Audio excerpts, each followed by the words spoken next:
ofertasse alguma moeda para ela comprar alguma coisa que ela necessitasse. Mas o seu lar, a sua vida, a sua história, a sua origem não teria mais procedência. Ela seria uma pessoa que era única. Não teria mais origem de sua família.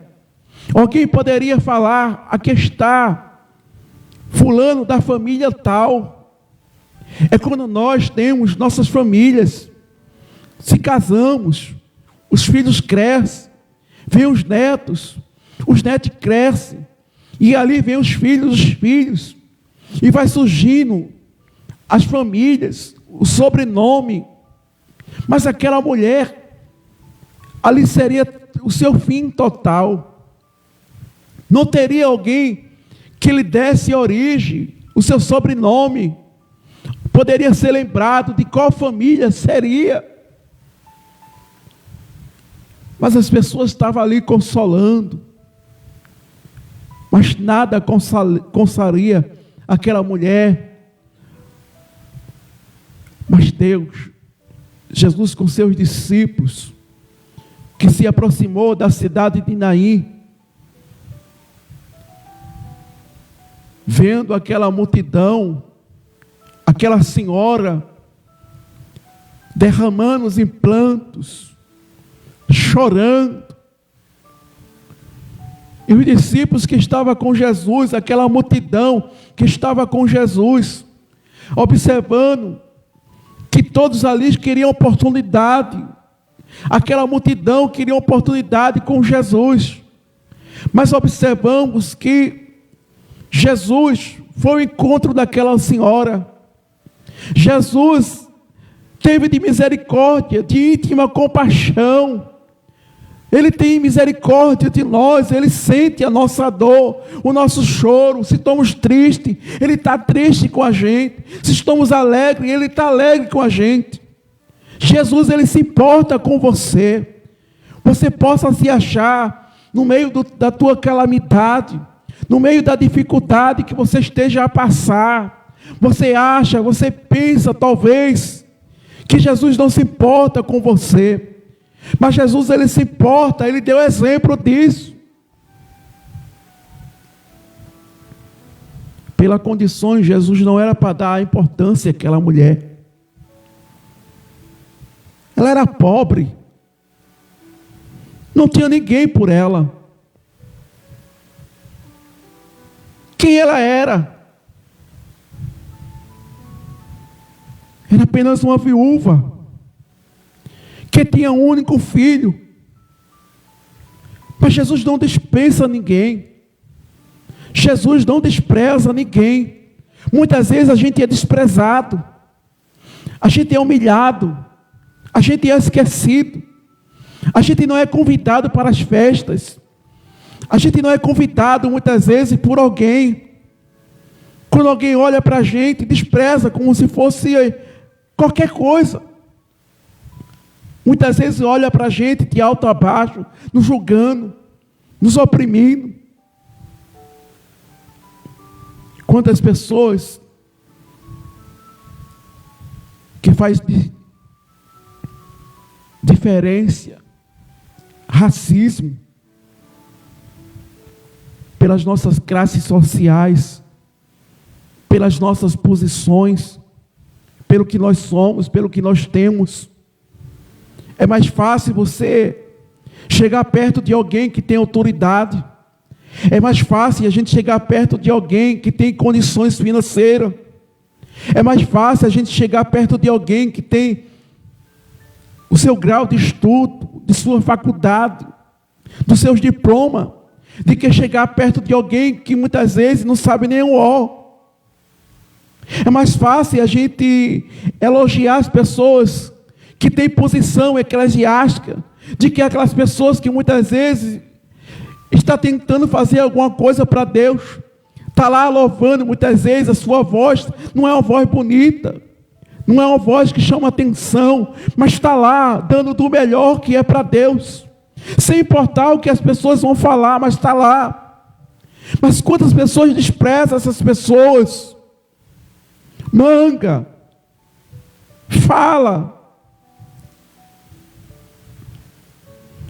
Mas quando é uma pessoa que tem fama, que tem nome, está aqui fulano de tal, o cantor fulano de tal, está aqui o pregador fulano de tal, está aqui fulano de tal que tem a posição tal. Mas quando muitas vezes aquela pessoa que não é nada, não tem nada, ou apenas é um auxiliar local, mas está lá tentando fazer alguma coisa para Deus, trazendo diferença, se dedicando à obra de Deus, consagrando a sua vida, lendo a palavra de Deus, se preparando na sua simplicidade, na sua humildade. Mas quando alguém muitas vezes tem certa posição, este é ovacionado, este é aplaudido, todo mundo quer chegar perto dele, todo mundo quer ovacionar ele, todo mundo quer elogiar ele. Mas quando alguém que é lá embaixo, muitas vezes prega tão errado, palavras trocadas, sem nome nenhum, mas está lá, desprezado, humilhado.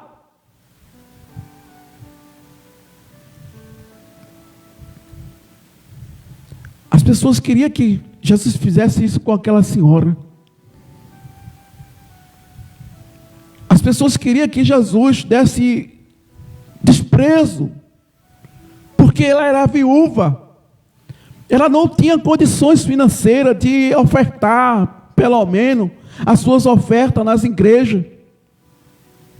Se ela tivesse uma oferta de 1 milhão para ofertar à igreja, quem sabe agora as pessoas se aproximariam dela. Mas que moeda ela tinha para ofertar? A gente observa isso dentro da Sagrada Escritura. Quando Jesus mostrou o exemplo de um homem que tinha tanto dinheiro, mas ofertou aquilo que sobrou. Mas aquela mulher que tinha aquela pequena moeda, ofertou a Deus. E Jesus pergunta aos seus discípulos, quem foi que ofertou mais? Claro que alguém vai responder, o homem rico, o homem que tem condições, porque todos olham as pessoas que têm condições, ninguém olha quem está lá embaixo, só olha quem está lá em cima. Ninguém se importa com quem está lá embaixo, só se importa quem está lá em cima. É mais fácil criticar quem está lá embaixo do que quem está em cima.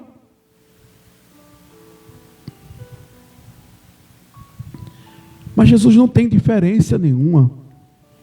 Seja branco, seja escuro, seja pobre, seja rico. Jesus não tem exceção de pessoas. Ele não é racial. Ele não mostra a diferença se você sabe ler, se você não sabe ler. É por isso que os discípulos de Jesus foi variado. Jesus tanto escolheu doutores como pessoas simples, que era apenas pescador, que nunca foi à escola, nunca teve uma oportunidade de pregar. Quantas vezes Jesus usou os discípulos? Foram usados e impulsionados pelo Espírito Santo de Deus. E quantos doutores que viram o discípulo pregar, mas quem foi que ensinou esses homens? Quem usa é Deus. Quem faz é Deus. Não é o homem. Não somos nós que devemos ser apresentados, ser vacionados. Mas é Deus que merece toda a honra, toda a glória. Só sabemos de alguma coisa porque Deus permite. Que a gente fala, que a gente pregue, que a gente cante, que a gente ore, que a gente tenha intimidade com Ele. Se não fosse isso, ai de nós, se não fosse as misericórdias de Deus. A gente poderia hoje ser um débil mental, uma pessoa que não tem mente.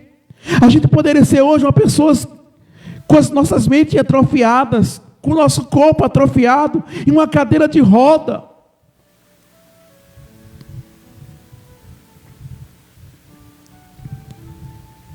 Mas Jesus deu saúde, deu essa oportunidade a nós, para sermos embaixador. Os anjos queriam anunciar, queriam pregoar, mas Deus disse não. Está vendo aquele povo ali, aqueles pequeninos, são falhos, são pecadores, mas eu vou dar esta honra, vou dar esse privilégio. Eu vou instruir ele, o meu espírito, aleluia, vou posicionar, vou dar graça, vou dar força.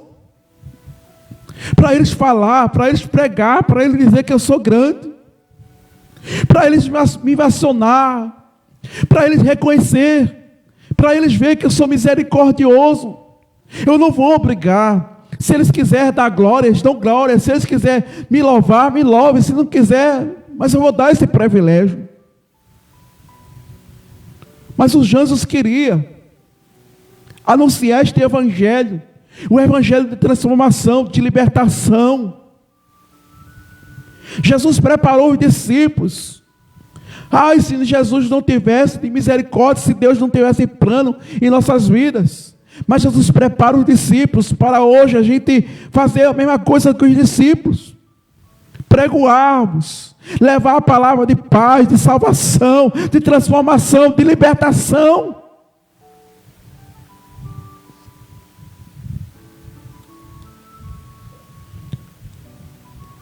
Nós somos discípulos em plenos séculos que estamos viciando. Apesar da radicalidade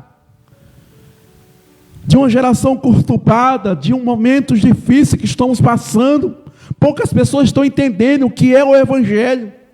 Quantos cristãos ainda estão perdidos, estão com as suas mentes cauterizadas, com a sua mente atrofiada, sem entender o que é o amor de Deus.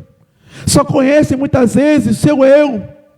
Eu faço, eu posso, eu sou, tem que ser eu. A obra só cresce por mim. Mas Jesus não faz decepção de pessoas. Ele te escolheu para dar frutos, fruto de arrependimento, para nos anunciarmos este amor. Outra hora Paulo falou, descrevendo a carta em Romano, todos estavam destituídos, mas hoje recebemos uma oportunidade. As misericórdias de Deus foram estendidas sobre nossas vidas. O amor alcançou-nos. Quantas pessoas se foram? Quantas pessoas que não tiveram esta oportunidade?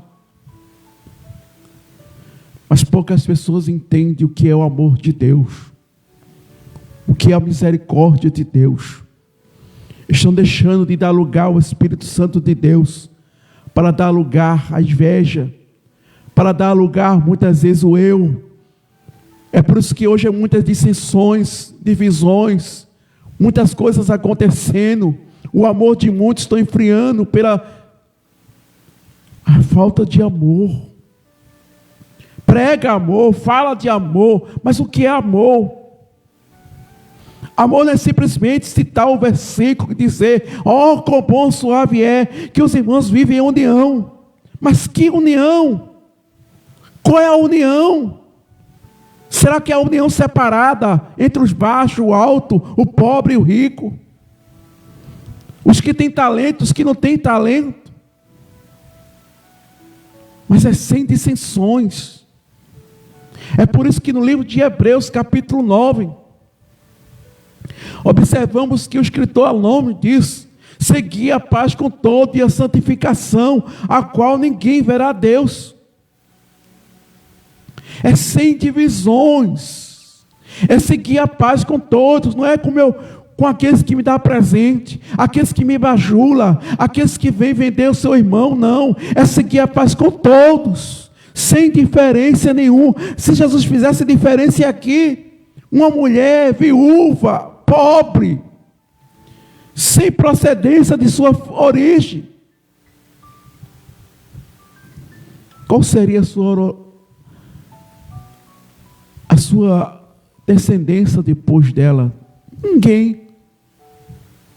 Mas Jesus se moveu de íntima compaixão, mostrou o amor, a piedade, a tristeza que estava no coração daquela senhora, a angústia, o desespero. Mas observamos que Jesus lhe dá oportunidade novamente, dá alegria novamente. Aquela senhora, quantas pessoas quer ver as pessoas tristes? Quantas pessoas quer ver você angustiado, chorando, se lamentando, murmurando, falando? Tem pessoas que trabalham ao contrário, para ver seu irmão, muitas vezes, passando por situação difícil, para ver muitas vezes o seu irmão lá pelos cantos. Mas a gente deve mostrar diferença. Se Cristo nos amou, por que não amarmos uns aos outros?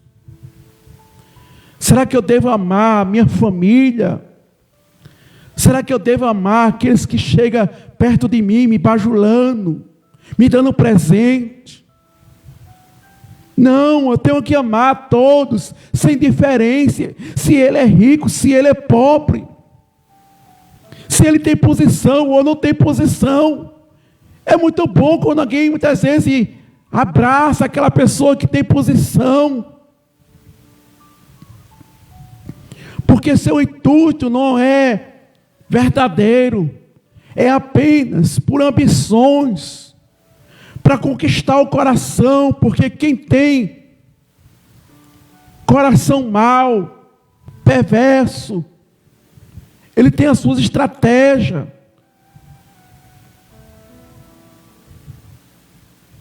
Ele faz diferença.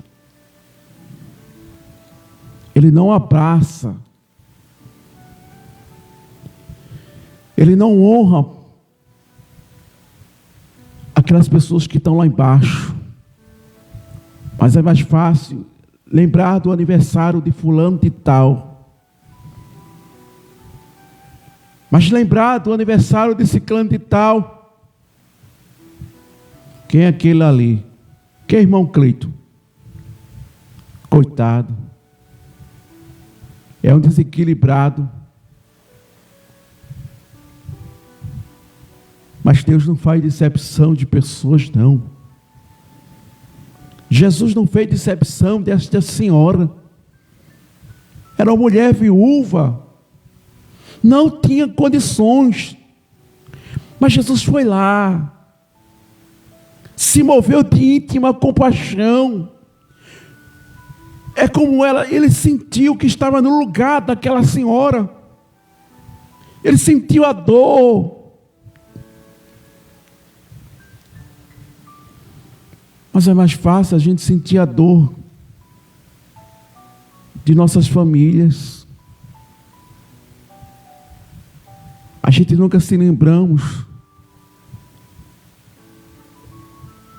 nem oramos, mas oramos por aqueles que faz parte de nossas famílias. Mas quantas pessoas que passaram, que estão passando, a gente estamos vivenciando aí uma batalha, momentos difíceis, momentos de dificuldade, que a igreja precisa de se unir para orar, para Deus levantar mulheres e homens de Deus, tirar essas influências, tirar as incertezas, tirar essas divisões dentro da igreja.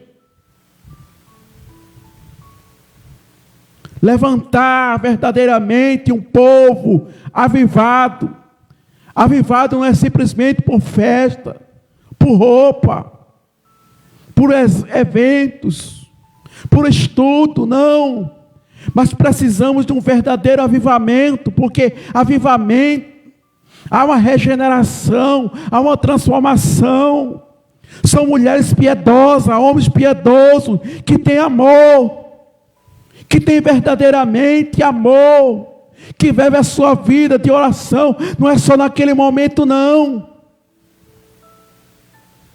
Quantos eventos se passaram, quantos eventos aconteceram este ano que passou, de 2021, veja como está a igreja.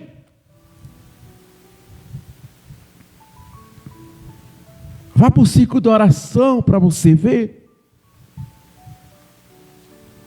Vá para o culto de oração para você ver. Até os cultos de domingo. Vá para a igreja, veja.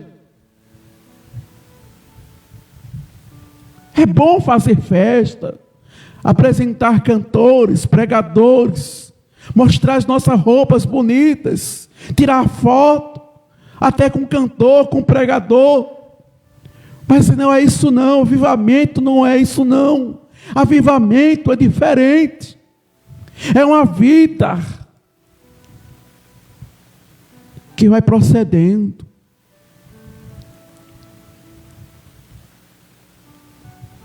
É nós sermos transformados, regenerados, sendo piedosos, uma vida avivada, com desejo de orar, com desejo de estar aos pés dos mestres. Avivamento não é só barulho, não. Não é só zoada, não. Quantos estão se enganando com isso? Mas avivamento é um crente cheio da graça de Deus. É podermos verdadeiramente, sem diferença de cor, de raça, de língua, mas estar lá aos pés de Jesus. Abençoa aqueles que estão nos hospitais, Senhor. Aqueles que estão na UTI, aqueles que estão ali naquela CTI, Jesus, abençoa. Aquela família que está passando necessidade, está desempregada, isso é avivamento. Não é mostrar uma roupa nova, não. Não é para o shopping encontrar a melhor roupa cara que existir, não. Mas avivamento é dizer: Jesus, veja a irmã Maria, está passando necessidade. Manda, Senhor. Manda alimento. Manda o pão. Ou até mesmo você que tem condições. Faz uma cesta básica, vai lá, leva. Mas não é apresentar, esperar o tempo de um congresso, esperar o tempo de uma festividade, para mostrar roupa nova, para estar lá para apresentar, para se amostrar. Mas será que Deus aceita isso? É por isso que Paulo diz: rogo, irmãos, pela compaixão de Deus, que apresenteis vossos corpos santos e agradável a Deus, que é o vosso culto racional. Paulo em momento nenhum disse: apresente sua roupa nova.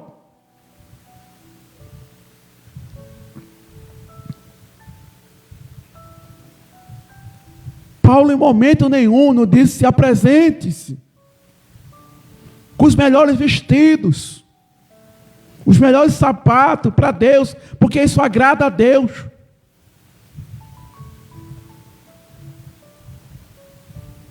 Onde que é escrito isso?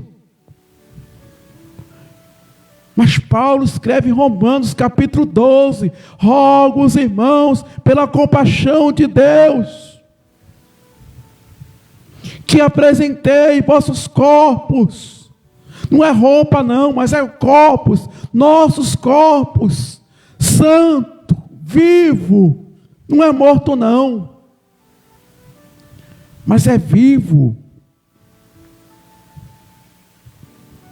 Mas em momento nenhum está escrito: apresente suas roupas que vêm dos Estados Unidos, que vêm da Alemanha.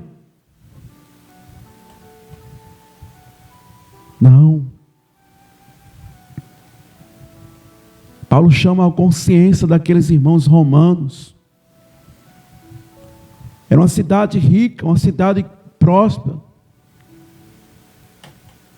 Mas em momento nenhum Paulo pediu para que as pessoas apresentassem sua roupa.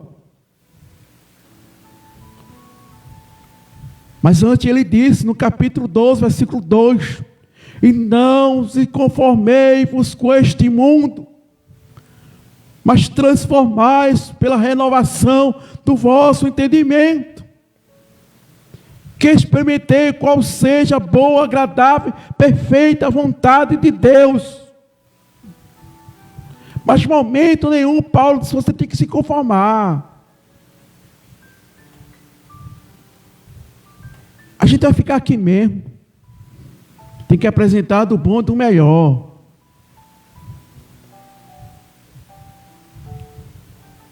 Mas primeiramente, Paulo, ele chama a atenção de vossas vidas.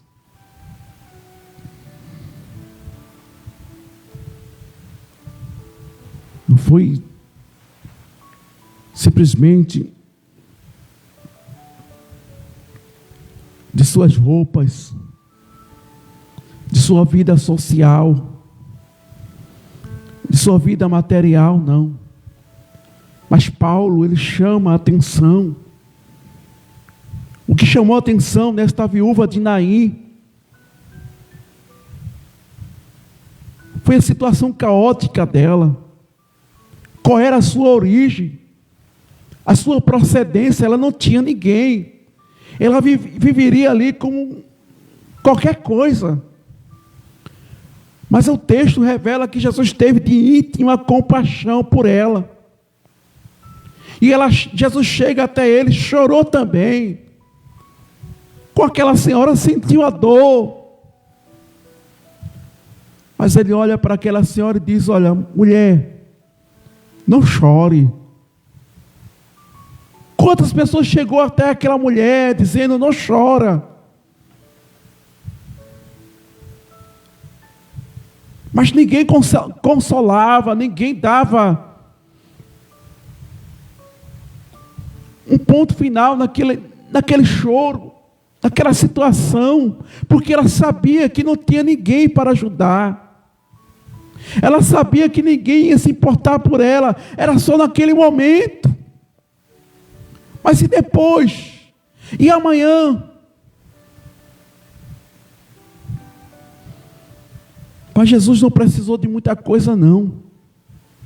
Mulher, não chora. E aquela mulher, imediatamente, ela parou de chorar. Se alguém visse aquela senhora de suas lágrimas correndo de 4 em 4, desespero, porque era um momento difícil para aquela senhora, ela perdeu tudo, perdeu a sua herança naquele momento, o único filho que ela tinha. Ela não tinha chão, ela não tinha pensamento nenhum, o único pensamento dela era, está tudo perdido, acabou. Acabou-se. Mas Jesus chegou. Ele deu consolo. Ele deu esperança. Aquele menino que estava lá. Jesus disse, levanta-te, jovem. Aleluia. E aquele jovem se levantou. E aquela multidão ficou perplexa. Começaram a glorificar a Deus, dizendo, está aí o profeta. E a fama de Jesus começava a correr. Antes que Jesus chegasse em alguma cidade, todo mundo já sabia que Jesus tinha feito. Jesus deu vida àquilo que não tinha vida. Jesus deu esperança àquilo que não tinha esperança.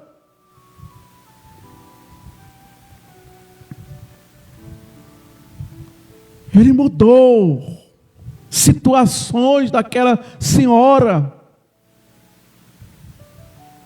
Tudo que estava perdido, ela chegou no fundo do poço.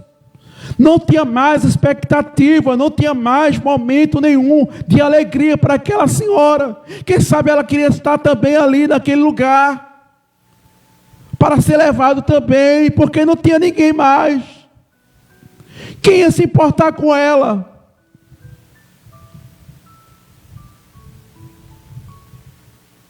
Quem ia se preocupar com ela? Quem ia se preocupar? Quem é que se preocupa com a gente?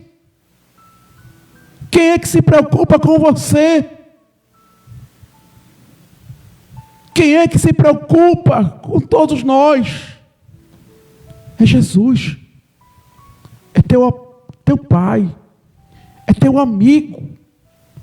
É o Senhor, que nunca te despreza, nunca te envergonha, nunca te deixa, nunca te desabandona. Apesar de nossas falhas, de nossas perfeições, mas Ele está lá. Eu sou teu Pai, eu sou teu amigo, eu sou teu conselheiro.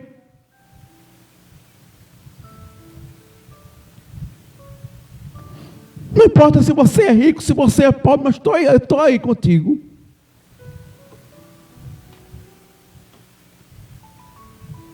Ele está conosco para nos ajudar, para nos levantar, para nos dar força, para nos dar graça. Mas muitos nos abandonam, nos despreza, quer nos humilhar, quer nos vender, quer nos trair. Mas Jesus não. Jesus está ao nosso lado para nos dar força, para nos dar graça, para nos dar ânimo. Mas as pessoas olham para a gente, se a gente está bem vestido, se o nosso sapato está bem, se a nossa roupa está bem. Mas ninguém se preocupa como está a nossa vida espiritual. Eu estou orando por você, irmão. Estou orando por você, irmão. Não. Mas muitas vezes é a preocupação.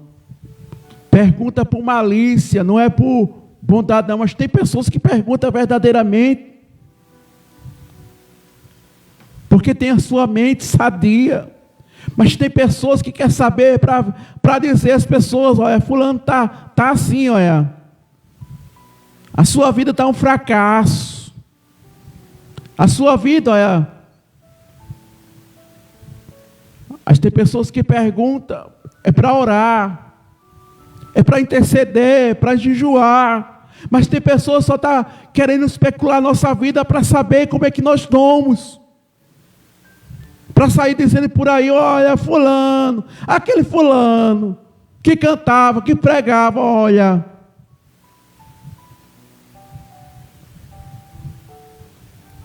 Mas não procura saber. Ô irmão fulano, eu estou orando por ciclano, viu? Para Deus dar vitória, para Deus ajudar, para Deus dar força. Porque eu quero você pregando, quero você cantando, quero você orando, quero você jejuando, quero você, aleluia, aos pés de Cristo. Por que fulano não foi? Esse crânio. Esse crânio, porque é assim, assim, assado. Aí sai aí espalhando, falando até coisas que não foi falada. Mas cuidado. Somos instrumento de Deus. Deus nos chamou para louvarmos a Ele, para ser socorrista. Alguém precisa da nossa oração, alguém precisa de uma palavra. Ninguém precisa de alguém para empurrar ninguém não, para baixo não. A gente está precisando de alguém para estar orando, intercedendo. Quantas pessoas estão agora entrando na UTI, na CTI? Quantas pessoas estão sendo socorridas? Quantas mulheres que estão grávidas estão tendo seu neném com sacrifício, perdendo até a sua vida, passando por dificuldade? Está eu lá, especulando, olhando, perdendo tempo.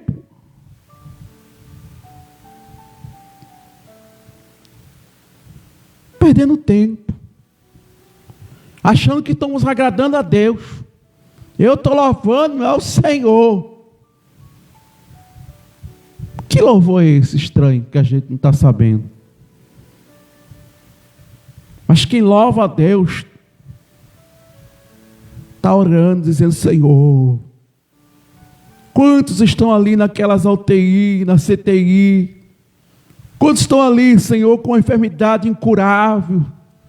Quantas famílias estão desesperadas porque foram surpreendidas pela vida? Porque a vida não surpreende. A gente tem limitações. A gente tem fragilidade. Nós não somos imbatíveis. Nós não somos fortes o suficiente para nada.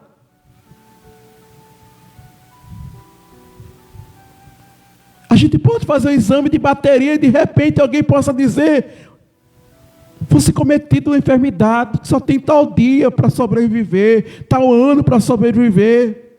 A gente não sabe.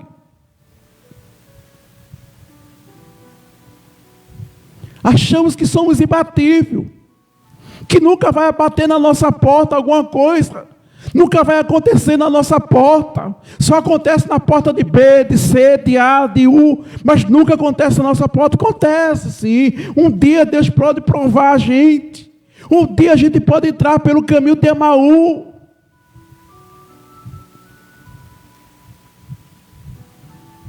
Mas que estejamos verdadeiramente de atalaia, orando a Deus, para que as misericórdias de Deus sejam estendidas nas nossas vidas, para que o amor de Deus esteja nas nossas famílias, mas que a gente tem que olhar pela família dos outros, orar os que estão viajando, orar por aquelas mães que têm seus filhos em caminhos errôneos, elas não podem fazer nada. Quantos estão chorando, se lamentando pelos seus filhos estendidos na rua, cravados de bala? Quantas mães estão em desespero, dizendo: ai, meu filho, minha filha, tanto que eu lhe avisei, tanto que eu disse, mas a vida lhe surpreendeu. Mas tem crente perdendo tempo, preocupado com tantas coisas desta vida, com a vida de Cicrano, de Beltrano, de Trezano, mas deixa isso para lá.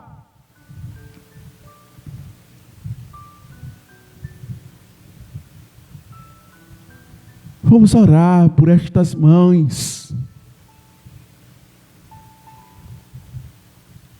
para que Deus ajude, para que Deus dê força, para que Deus dê graça.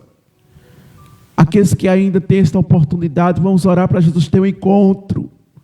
Não importa onde quer que ele esteja, não importa onde quer que ele esteja, mas vamos orar para o Espírito Santo de Deus usar alguém, ou Deus mesmo ir lá, o encontro daquela pessoa.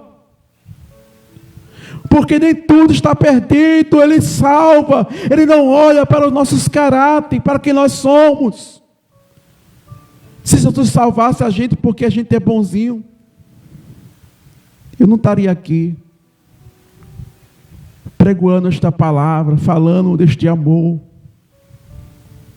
Mas Jesus teve misericórdia de mim. Jesus teve misericórdia de você. Quanto estava cego espiritualmente, pela incredulidade, pelo egoísmo, pela ilusão deste mundo. Mas Jesus te salvou, te libertou, te deu visão, te deu amor, fez enxergar a verdade que está acontecendo no mundo. Quantas pessoas estão com a sua expectativa de uma festividade mundana, reclamando, falando, criticando muitas vezes os governos, porque não vai acontecer, porque não vai ter. Mas o que é isso? A gente sabe o que é isso. A gente que é cristão, a gente sabe o que é isso. É a fúria do inimigo. Ele quer tragar muito, ele quer destruir muito, mas a igreja precisa se dobrar, a igreja precisa orar, buscar a Deus, para Deus guardar vossas famílias, para Deus guardar aqueles que não são evangélicos. Estamos em luta, estamos em guerra espiritual. Você não precisa comprar um revólver, você não precisa comprar um armamento, não. A nossa luta é espiritual. Já temos as armas.